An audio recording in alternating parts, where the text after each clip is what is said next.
আসসালামু আলাইকুম, বিসমিল্লাহির রহমানির রহিম। আমি সর্বপ্রথম শ্রদ্ধার সাথে স্মরণ করছি জাতির পিতা বঙ্গবন্ধু শেখ মুজিবুর রহমানকে, তার সুকন্যা জননেত্রী শেখ হাসিনা আমাদের দাওয়াত দেশে সবুর ভাই কিঞ্জিরা সবুর ভাইকে মনোনীত করেছেন।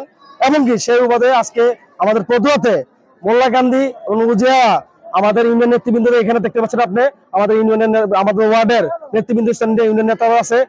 এমনকি আমি বদরুদ্দিন ছাত্রলীগের সভাপতি মোহাম্মদ নাজমুল সরকার, আমি আমার নেতৃবৃন্দ, আমি আমার ছাত্রলীগের কর্মীদের নিয়ে আজকে সবুর ভাইকে মোল্লাগান্ধী থেকে উজিয়ারা লোকজন নিয়ে নয়নগর পর্যন্ত আজকে এখানে আমরা পথসভা কথা ছিল।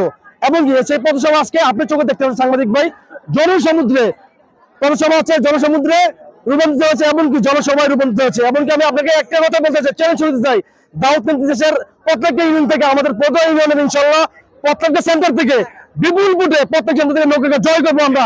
সেই বলে আমি চ্যালেঞ্জ করে দিচ্ছি আজকে, আমি আপনাকে চ্যালেঞ্জ করে দিলাম।